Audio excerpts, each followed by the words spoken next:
నమస్కారం గురుగారు. హరిత గారు నమస్కారం అండి. గురుగారు, అందరికీ చెప్తున్నట్టే ఈ తులారాశి వాళ్ళకి ఈ నెలలో ఎలా ఉండబోతుంది, ఈ ఫిబ్రవరి నెలలో, ఈ కొత్త సంవత్సరంలో, మాఘమాసంలో వీళ్ళకి ఏ ఏ అనుకూలంగా ఉన్నాయి, ఏవేవి ప్రతికూలంగా ఉన్నాయి చెప్తారా? ఒక రకంగా చెప్పాలంటే తులారాశి వాళ్ళంతా లక్కీ పర్సన్స్ ఈ మంత్లో ఎవరు లేరనుకొని చెప్పాలి. ఎందుకంటే ఈ గ్రహస్థితి సారం కనుక చూస్తే వీళ్ళకన్నీ చాలా నెగిటివ్ జరగాల్సింది. మీకు ఇప్పుడు ఒక విషయం చెప్తాను. మా బ్రదర్ది ఇదే రాశి. అయితే ఎప్పుడు రాశి చూసుకున్నా కానీ అమ్మో నాకు భయం వేస్తుంది అంటాడు. నాకు భయం వేస్తుంది, నేను అసలు రాశులు చూసుకోను అని చెప్తాడు. కానీ మీరు చెప్పింది విన్నాకే ఇంక ఇప్పుడు ఎగిరి గంతులేస్తాడేమో. ఖచ్చితంగా అండి. ఎందుకంటే తులారాశి వాళ్ళకి చూసుకుంటే మామూలు సాధారణ కండిషన్లో అన్నీ నెగిటివ్గా జరగాల్సిన ఎక్కువగా ఉన్నాయి, ప్రతికూల పరిస్థితులు ఎక్కువగా ఉన్నాయి, ఛాలెంజెస్ ఎక్కువగా ఉంటాయి. కానీ ఈసారి విపరీత వేద అని ఒక లాజిక్ ఉంటుందండి మనకి జ్యోతిష శాస్త్రంలో. ఈ విపరీత వేద వల్ల చెడు జరగాల్సిన పని మంచి జరుగుతూ ఉంటాయి. ఆటంకాలన్నీ వరదాలన్నీ పోయేసి వాళ్ళకి మార్గం సుగమం అవుతుంది. అందుకని ఇలాంటి కాంబినేషన్ చాలా తక్కువగా వస్తుంది అనమాట. మనకి చూసుకుంటే కనుక తులారాశి వాళ్ళకి ఇది లక్ అని చెప్పుకోవాలి. ఎందుకంటే సూర్యుడి విషయంలోనూ కుజుడి విషయంలోనూ రెండిట్లకి వేద వచ్చింది. లేదంటే ఇది కొంచెం టఫ్గా ఉండాల్సిన సిచ్యువేషన్ నుంచి చాలా బాగుండే సిచ్యువేషన్కి ఈ గ్రహస్థితి మారిపోయింది వాళ్ళకి. అందుకని ఇది ఆస్ట్రాలజికల్గా మోస్ట్ లక్కీ పీపుల్ తులారాశి అనుకోవాలి ఈ ఫిబ్రవరి మాసం పాయింట్ ఆఫ్ వ్యూలో. ఇది చాలా అనుకుంటా, వాళ్ళకి ఇంకెక్కువ చెప్పరు. ఇంకా ఇప్పుడు ఎగిరి గంతేస్తాడు. ఎప్పుడు జనరల్గా అసలు రాశి చూసుకోడు, చూస్తే భయం వేస్తుంది నాకు అని అంటాడు. ఎందుకంటే ఎవరు చెప్పినా ఎప్పుడు చెప్పినా తులారాశి అంటే నెగిటివే ఎక్కువ చెప్తారు. సో ఇప్పుడు మీరు అన్నారు కదా తులారాశి వాళ్ళకి చాలా బాగుందని చెప్పి. తులారాశి వాళ్ళకి 2025 ఇయర్ మొత్తం కూడా బాగుంది. ఓకే, ఇయర్ మొత్తం బాగుంది. ఫిబ్రవరి మంత్ కూడా చాలా లక్కీగా బాగుంది. డీటెయిల్స్ మనం టెక్నికల్గా చూద్దాం మనకి ఆస్ట్రాలజికల్ పాయింట్ ఆఫ్ వ్యూలో. ఫస్ట్ చిత్త 3-4 పాదాలు, స్వాతి 1-2-3-4 పాదాలు, విశాఖ 1-2-3 పాదాలు అంతా మనకి తులారాశిలో ఉంటారు. పేరు బలం కనుక మనం చూసుకుంటే ఎవరికైనా రా, రీ, రు, రే, రో, తా, తి, తు, తే ఈ లెటర్స్ ఇదే లెటర్స్ సౌండ్స్ ఉన్న పేర్లంతా మనకి తులారాశిలో వస్తారు. మన గ్రహస్థితి కనుక చూసుకుంటే సూర్యుడు కుంభరాశిలోకి 12వ తారీఖున, ఒకరోజు ముందు బుధుడు కూడా కుంభరాశిలోకి వెళ్తూ ఉన్నారండి. తర్వాత మనకి శుక్రుడు వచ్చేటప్పటికి వచ్చే స్థానంలో వీళ్ళకి దాదాపు ఒక 4 నెలల పాటు మీనరాశిలో ఉంటారండి. 2 నెలల పాటు కుజుడు కర్కాటకలో నుంచి మిథునంలోకి మారి మిథునంలో ఉంటారనమాట. ఇలా ఈ 4 గ్రహాల యొక్క స్థితిగతులు కనుక మనం గమనించుకుంటే తులారాశి వాళ్ళకి ఎలా ఉంటుందో చూద్దాం. మనకి సూక్ష్మ గోచారం, లఘు గోచారం యొక్క కాన్సెప్ట్ కనుక చూసుకుంటే ఇందులో సూక్ష్మంగా ముఖ్య అంశాలలాగా వార్తలు ముఖ్యంగా బ్రీఫ్గా మనం అన్ని ముందుగానే తెలుసుకోవచ్చు. ఇది కనుక చూసుకుంటే వీళ్ళకి ఎలా ఉంటుంది అంటేనండి, ఫస్ట్ వీళ్ళకి సమాజంలో గౌరవం, అది కూడా ఫస్ట్ 12 రోజులు అనమాట. అగౌరవం జరిగే సంఘటనలు ఎక్కువ జరిగే అవకాశం ఎక్కువగా ఉంటుంది. హెల్త్ కనుక ఇప్పటిదాకా ఎవరికైనా బాగలేదనుకుంటే ఇప్పటి నుంచి హెల్త్ విషయం చాలా బాగుంటుంది, ధన ప్రాప్తి వస్తుంది, అంతా చాలా సక్రమంగా బాగుంటుంది. అయితే సూర్యుడు మారిన తర్వాత వీళ్ళకి ఎలా ఉంటుందంటేనండి, అప్పటిదాకా ఏదైనా కనుక మనసులో బాధలు ఉన్నా, తర్వాత ఏదైనా ఇబ్బంది కలిగే పరిస్థితులు ఉన్నా, అవరోధాలు ఉన్నా ఈ టైంలో అవన్నీ పోతాయి, చాలా బాగుంటుంది. అంతేకాకుండా హెల్త్ కాంప్లికేషన్ కూడా చాలా మెరుగై కుజుడు వల్ల బాగుంటుంది. కుజుడు వీళ్ళకి 2 నెలలు ఉంటాం, 2 months అక్కడే ఉండటం వల్ల 2 నెలలు వీళ్ళకి చాలా ఆరోగ్యంగా చక్కగా హ్యాపీగా ఉంటారు. అయితే వీళ్ళకి భార్యల ద్వారా, పిల్లల ద్వారా కొన్ని విషయాల్లో ఇబ్బంది పడే అవకాశం ఎక్కువగా ఉంది. కానీ శుక్రుడు 8th హౌస్లో ఉండటం వల్ల కొన్ని విషయాల్లోకి వీళ్ళకి మిక్స్డ్గా ఉండే అవకాశం ఎక్కువగా ఉంది. ఈ ప్రకారంగా చూసుకుంటే మనం మేజర్ గ్రహాల యొక్క ఇచ్చే ఇబ్బంది వీళ్ళకి చాలా చాలా తక్కువగా ఉంది. ఒక 60-70% వీళ్ళకి చాలా అనుకూలంగా ఉంది. ఒక 30% మాత్రం కొన్ని విషయాల్లో ఇబ్బందిగా ఉంది. అది ఏందో చూద్దాం. వీళ్ళకి సూర్యుడు 5th హౌస్లో ఉండటం వల్ల ఏమవుతుందంటేనండి, ఇది అంత మంచి అనుకూలమైన స్థితి కాదు అని చెప్పుకోవాలి. కానీ వీళ్ళకి విపరీత వేద అన్న కాన్సెప్ట్ వాడటం వల్ల సూర్యుడు వీళ్ళకి మంచి యోగ్యతను తీసుకొని వస్తున్నాడు.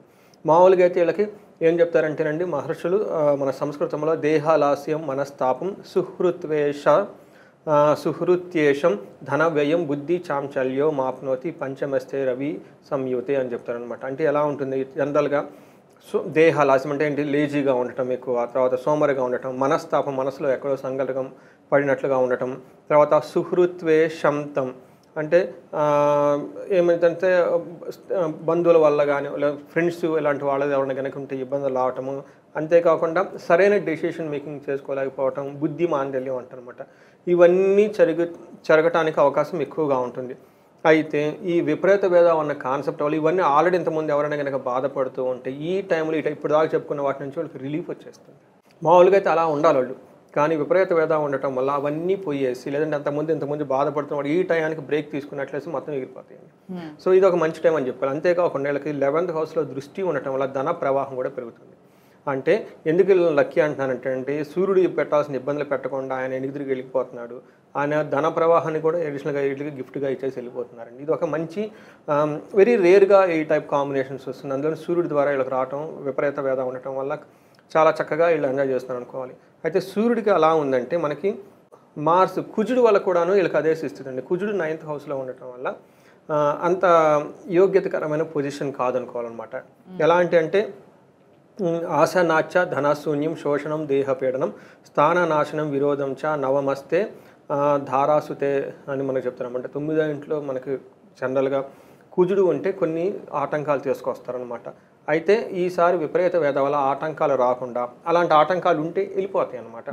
ఏ విషయంలో పోతాయి? అంతకుముందు నుంచి ఏమన్నా కనుక ఆశనాచ అంటే ఏమవుతుందంటే కొంచెం అన్నానికి వస్తానికి వీటికి సంబంధించిన ఇబ్బందులు పడుతున్న వాళ్ళందరికీ ఉందా అలాంటి ప్రాబ్లమ్స్ లేకుండా చక్కగా హ్యాపీగా మంచి ఫుడ్ తినే అవకాశం ఎక్కువగా ఉంటుంది. శారీరకంగా అంతకుముందు ఎండిపోయినట్టు సరిగ్గా వాళ్ళ మీద వాళ్ళు కేర్ తీసుకోకుండా ఉండటం అలాగనుకుంటే అదంతా పోయేసి వాళ్ళు కేర్ తీసుకునే అవకాశం ఎక్కువగా ఉంటుంది. ఇంతకుముందు ఏదైనా కనుక స్థాన భ్రష్టత్వం, ఒక ప్లేస్లో చేంజ్ అవ్వటం, ఉద్యోగంలో కొంచెం ఇబ్బందికరంగా ఉండే సిచ్యువేషన్స్ ఏమన్నా ఉంటే అవన్నీ కూడా వీళ్ళకి తొలగిపోయేసి చక్కగా ఒక మంచి రాయల్ పాత్ క్రియేట్ అయ్యే అవకాశం ఎక్కువగా ఉంది. అయితే 2 ఛాలెంజెస్ ఏమంటే, ఒకటి ఖర్చు చాలా ఎక్కువగా పెట్టే అవకాశం ఎక్కువగా ఉంటుంది. తర్వాత శత్రువుల వల్ల కొంచెం భయం కలిగే సిచ్యువేషన్స్ వచ్చే అవకాశం ఎక్కువగా ఉంటుంది. అంటే శత్రువులు ఇంకా స్టిల్ వీళ్ళని ఇబ్బంది పెడుతూ ఉంటారు అన్నమాట. బట్ కుజుడు తను చేయాల్సిన మేజర్ ప్రతికూల పరిస్థితుల నుంచి చాలా వాటికంతా రెమెడీ ఫ్రీ అయిపోతుంది. బట్ ఖర్చు విషయంలో, ఎనిమిల విషయంలో మాత్రం కొంచెం జాగ్రత్తగా ఉండటం అవసరం అనమాట. అయితే మనకి 6th హౌస్లో శుక్రుడు ఉండటం వల్ల ఇది అంత అనుకూలమైన పరిస్థితి కాదు. ఈ విషయంలో వీళ్ళు కొంచెం జాగ్రత్తగా ఉండాలి. ఎక్కువగా కనుక చూసుకుంటే వీళ్ళకి మిక్స్డ్ రిజల్ట్ ఇస్తున్నారు శుక్రుడు అనమాట. ఏ విధంగా అంటే మనకి ఏం చెప్తారంటే సంస్కృతంలో విరోధ శత్రుపీడ జ్ఞాతీనాం చ విరోధ ఆయాసో ధారాపుత్ర ద్వేషే షష్టమేఘే భృగునందనే అని చెప్తారనమాట. ఎలా ఉంటుందంటే బంధువులతో వైరము, కుటుంబములతో వివాదము, ఆయాసము, వృధా ప్రయాణాలు అని చెప్తారనమాట. ఇవన్నీ ఉండే అవకాశం ఎక్కువగా ఉంటుంది. వ్యవహారాలు చిక్కులు. అయితే ఓవరాల్గా ఏం చెప్తారంటే ఇంటర్పర్సనల్ స్కిల్స్ చక్కగా మెయింటైన్ చేసుకోవాలి అన్నది ఒక వీళ్ళకి సజెషన్. అయితే ఇదే శుక్రుడు వీళ్ళకి మంచి కూడా చేస్తున్నాడు. ఏ విధంగా అంటే వీళ్ళకి రొమాన్స్ విషయంలోనూ, తర్వాత ప్లేజర్స్ విషయంలోనూ, స్పౌస్ భార్యాభర్తల మధ్య అన్యోన్యత కానివ్వండి, ఒక ఖర్చులు ఏదైనా పెట్టినా కానీ ఒక పుణ్యకార్యాలకు సంబంధించిన విషయాల్లో చాలా ఎక్కువ ఖర్చు పెట్టే అవకాశం ఎక్కువగా ఉంది. జనరల్గా నేను అనుకోవటం ఏమంటే ఇది మాఘమాసం కాబట్టి అండి, వీళ్ళ ఇళ్ళలో పెళ్లి కార్యాలు కానీ శుభకార్యాలు ఇలాంటివి జరగటము, వాటికి గిఫ్ట్లు ఇవ్వటము, వాటికి సంబంధించిన ఖర్చులు పెట్టడము, ఇవన్నీ ఎక్కువ చేసే అవకాశం వీళ్ళకి తులారాశి వాళ్ళకి ఎక్కువగా ఉందండి. గురుగారు, మరి ఈ రాశి వాళ్ళకి ఓవరాల్గా చూసినట్టయితే అన్ని విషయాల్లో బాగానే అనుకూలంగానే ఉంది, ఎక్కడో చిన్నవి తప్పితే. అయితే మరి నక్షత్రాన్ని బట్టి ఈ రాశి వారికి ఎలా ఉండబోతుంది గురుగారు? మనకి ఇందులో 3 నక్షత్రాలు ఉంటాయండి. ఒకటి చిత్త, స్వాతి, విశాఖ. ఈ 3 నక్షత్రాలకి మనకి అంగగోచారం అనే ఒక కాన్సెప్ట్ ప్రకారం నక్షత్రాన్ని కూడా చాలా ఈజీగా మనకి ప్రిడిక్షన్ చెప్పచ్చు. ఇవి కనుక మనం చూసుకుంటే ఫస్ట్ చిత్తా నక్షత్రం వాళ్ళకి 2 విషయాల్లో చాలా ఫేవరబుల్గా చాలా బాగుంది. 3 విషయాల్లో ఛాలెంజెస్ ఉన్నాయి. వీళ్ళకి ఫేవరబుల్గా ఎక్కడ ఉందంటేనండి, ఒకటి జయము. ఈ మంత్ అంతా మనం ఇందాక చెప్పుకున్నట్టు చాలా బాగుంది. వీళ్ళు కూడా జయప్రదంగా ఉంటారు. ధన ప్రాప్తి చాలా బాగుంది. అయితే వీళ్ళకి కొన్ని విషయాల్లో కేర్ఫుల్గా, ఒకటి హెల్త్ కాంప్లికేషన్స్ ఉండే అవకాశం ఎక్కువగా ఉంటుంది. అతిగా భయపడతారు. వీళ్ళు ఏదో ఒక విషయంలో భయం విపరీతంగా చేసే అవకాశం ఎక్కువగా ఉంటుంది. అంటే విపరీతంగా భయపడారు. యాక్చువల్గా సిచ్యువేషన్ అలా ఉండదు. వీళ్ళు ఎక్కువగా భయపడే అవకాశం ఎక్కువగా ఉంటుంది. బంధించబడినట్లు ఉండే సిచ్యువేషన్ కూడా ఉంటుంది. అంటే ఒక డైరెక్షన్లెస్గా, ఒక కన్ఫ్యూజన్ అయిన స్థితిలో ఉండే అవకాశం ఎక్కువగా ఉంటుంది. ఎలా వెళ్తే ఏం జరుగుతుంది, అసలు ముందు ఫ్యూచర్ ఉందా లేదా అన్న ఒక సిచ్యువేషన్స్ వచ్చే అవకాశం ఎక్కువగా ఉంది. ఇలాంటప్పుడు వీళ్ళు ఒక సబ్జెక్ట్ మ్యాటర్ ఎక్స్పర్ట్స్ని కానివ్వండి, గురువుని కానీ, లేదంటే ఒక ఆస్ట్రాలజర్స్ కానీ, ఒక ఎక్స్పర్ట్స్, ఒక పెద్దలను కనుక కలిసి వాళ్ళతో డిస్కస్ చేసుకుంటే మంచి క్లారిటీ వీళ్ళకి వచ్చేస్తుందండి. అలా ఏమనగా స్వాతి నక్షత్రం వాళ్ళు జయప్రదంగా ఉంటారు. ధనప్రాప్తి ఉంది. వీళ్ళకి అతిగా భయపడే అవకాశం ఎక్కువగా ఉంది. కానీ హెల్త్ కాంప్లికేషన్స్ ఉన్నాయి. ఇవి హెల్త్ విషయంలో కొంచెం కేర్ఫుల్గా ఉండాలి. విశాఖ నక్షత్రం బంధించబడినట్లు ఉండే సిచ్యువేషన్స్ ఎక్కువగా ఉంది కాబట్టి ఇవి తెలుసుకొని వీటికి అనుగుణంగా పరిహారాలు చేసుకుంటే చాలా బాగుంటుంది. అయితే విశాఖ నక్షత్రం వాళ్ళకి బుద్ధి నాశనం, రాంగ్ డెసిషన్ తీసుకునే అవకాశం ఎక్కువగా ఉంటుంది. ఒక స్మార్ట్గా ఉండేసి ఏదో చేసేద్దాంలే అనుకొని ముందు చేసేద్దామని ఆవేశంతో ఏదో కొన్ని కొన్ని వేస్ట్ అయిన పనులు చేసి ఆ తర్వాత రిగ్రీట్ అయ్యి బాధపడే అవకాశం ఎక్కువగా ఉంది. బట్ ఓవరాల్గా చూసుకుంటే అంతా బాగుందని మనం తెలుసుకోవాలండి. విశాఖ నక్షత్రం వాళ్ళు ఒకళ్ళు మాత్రం కేర్ఫుల్గా ఉండాలి. సో ఈ తులారాశిలో విశాఖ నక్షత్రం వల్లే కొంచెం జాగ్రత్తగా ఉండాలి. మిగతా వాళ్ళందరికీ కూడా బాగానే ఉంది, మిగతా నక్షత్రాలన్నిటికి కూడా. అయితే ఇక్కడ కొంచెం అన్స్టేబుల్గా ఉండి కన్ఫ్యూజన్ స్టేజ్లో ఉంటారని ఎక్కువ చెప్పడం జరిగింది. అయితే ఈ కన్ఫ్యూజన్ స్టేజ్లో వాళ్ళు ఏదైనా డెసిషన్స్ తీసుకోవాలనుకున్నప్పుడు, ఏదైనా ఇంపార్టెంట్ డెసిషన్స్ తీసుకోవాలంటే మాత్రం ఖచ్చితంగా ఎవరో ఒకరు గైడ్ లైన్స్ తీసుకుంటే కొంచెం సెటిల్గా ఆలోచించి డెసిషన్ తీసుకుంటారు. అవునండి. సో ఓవరాల్గా వీళ్ళకి బాగుందని చెప్పొచ్చు. బాగుందని చెప్పుకోవచ్చండి. అయితే గురుగారు మరి వీళ్ళకి కొంత బాధ కూడా ఉంటుందని చెప్పారు. అంటే కొంచెం కన్ఫ్యూజన్ స్టేజ్లోనే ఒత్తిడికి లోనవుతారు, అతిగా భయపడే అవకాశం, అతిగా భయపడతారని చెప్పారు. మరి వీళ్ళని ఇప్పుడు వీటికి ఏ పరిహారాలు చేసుకోవాలంటారు? వీళ్ళకి కుజుని వల్ల అతిగా భయపడే అవకాశం ఎక్కువ ఉందండి. వీళ్ళు సుబ్రహ్మణ్యేశ్వర స్వామి మూలమంత్రం జపించుకున్న, సుబ్రహ్మణ్యేశ్వర స్వామికి వీళ్ళు అభిషేకం చేసిన, లేదంటే మనకి రాగు చెట్టు కింద జంట పాములు ఉంటాయండి, నాగలు, వీటికి అభిషేకం చేసినా కానీ, అక్కడ కొంచెంసేపు రాగు చెట్టు కింద ఆ జంట పడగల దగ్గర కూర్చొని కొంచెంసేపు ధ్యానం చేసుకున్నా కానీ వీళ్ళకి అతిగా భయపడే సిచ్యువేషన్స్ ఉంటే బయటకు వచ్చేస్తారు. అంతేకాకుండా దుర్గాదేవిని కనుక, దుర్గా సప్తశ్లోకి అని ఉంటుంది, ఇది చదువుకుంటే చాలా ధైర్యంగా ఉంటారు. ఇంకా ఏదన్నా కనుక బాగుంది అనుకుంటే ఆంజనేయ గుడికి వెళ్ళిన, ప్రదక్షిణాలు చేసిన కొన్ని రోజులు పడుతుంది. ఇంకా వీళ్ళకి కొంతమందికి యక్షరాక్షసులు తీవ్ర స్థాయిలో ఉంటాయి. అలాంటి వాళ్ళు మన్యు పాశుపత హోమం అభిషేకం చేయించుకున్న, పార్థివ శివలింగం పెట్టి చేయించుకుంటే ప్రదోష కాలంలో ఆ టైపు సైకాట్రిక్ ప్రాబ్లమ్స్ అవన్నీ పోతాయి. మనకి పీడలు, గాలి, దెయ్యాలు అవంటారు చూడండి. గురుగారు ఇప్పుడు మీరు ప్రదోష కాలంలో అన్నారు కదా, ప్రదోష కాలంలో పూజలు ఎందుకు చేస్తారు ఎక్కువగా? అంటే ఏదైనా చెప్పినప్పుడు చాలా మంది ప్రదోష కాలంలో శివుడి దర్శనం చేసుకోవాలి, శివుడికి ప్రదక్షిణలు చేయాలి అని చెప్తూ ఉంటారు కదా, మరి ప్రదోష కాలంలో చేస్తే ఏంటి? మరి మనకి 3 రకాలు ఉంటాయండి. త్రికాల సంధ్యావందనం అంటారు. ప్రాతకాలము, మధ్యాహ్నము, సాయంత్రం అంటారు అనమాట. ప్రదోష కాలం అంటే సూర్యోదయం అయిపోయిన తర్వాత ఫస్ట్ 1 hour 20 minutes 1 hour ముందు దాన్ని ప్రదోష కాలం అంటారు. ఇక్కడ మనకి శివుని యొక్క గణాల యొక్క శక్తి చాలా అధికంగా ఉంటుంది అనమాట. సో ఆ టైంలో కనుక మనం చేసుకుంటే, ఆ టైంలో మనకి తదాసు దేవతలు కానీ తిరుగుతూ ఉంటారు.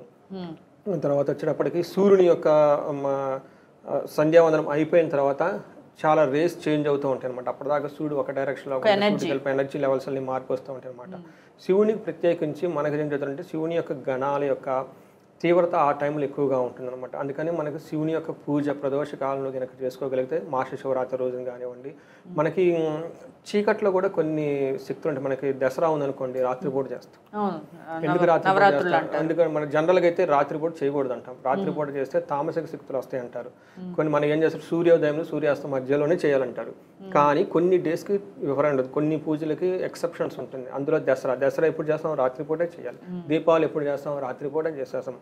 అలానే కొన్ని తామసిక శక్తులు, తర్వాత భయపడే లాంటి సిచ్యువేషన్స్ ఉండేసి మనిషిలో ఒక పశుతత్వం ఎక్కువగా ఉన్నప్పుడు ఈ పాశుపతాలు ఇలాంటివి చేసినప్పుడు ప్రదోష కాలంలో కనుక చేస్తే ఆ టైంలో ఇవికి ఎనర్జీ లెవెల్ ఎక్కువగా ఉంటాయి అన్నమాట. ఆ టైంలో కనుక చేస్తే అవి గణాలు అవన్నీ చాలా ఏమంటారంటే ఇబ్బంది పెట్టే పరిస్థితుల నుంచి బయటకు వెళ్ళిపోతాయి అన్నమాట. వెళ్ళిపోయే ఒక పాజిటివ్ ఎనర్జీ చాలా ఇన్వోక్ ఎక్కువ ఉంది.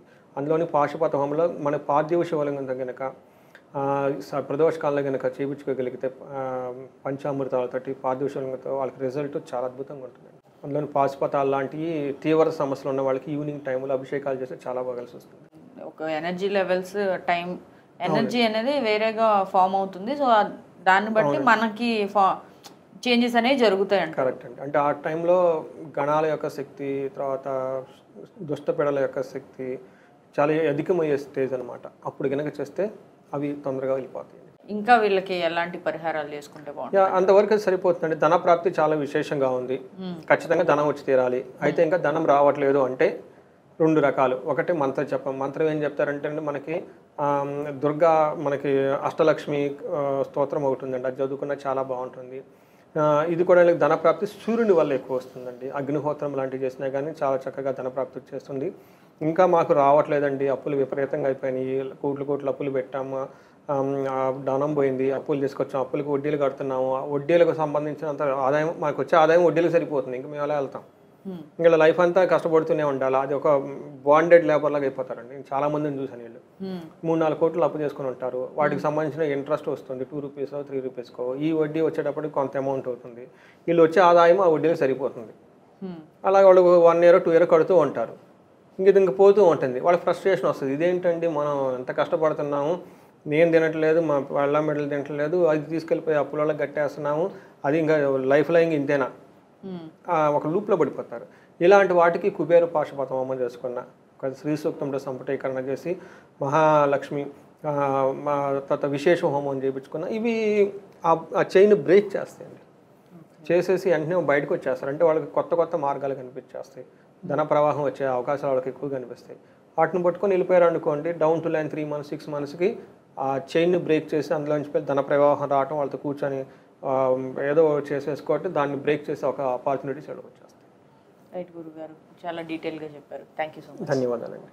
సో చూసారు కదండి తులారాశి యొక్క ఫలితాలని. అయితే దీంట్లో గురువుగారు కొన్ని హోమాలు ఇవన్నీ కూడా చేయాలని చెప్పారు. ఎవరికైనా ఏదైనా ఈ హోమాల మీద ఉన్న డౌట్ ఉండి లేకపోతే ఎలా చేయాలో తెలుసుకోలేకపోతే కనుక స్క్రీన్ మీద స్క్రోల్ అవుతున్న నెంబర్కి కాల్ చేయండి. గురువుగారు ఇంకా డీటెయిల్గా కూడా ఎవరికైనా పర్సనల్ జాతకం కావాలన్నా కూడా చెప్తారు. సో వివరంగా చెప్తారు.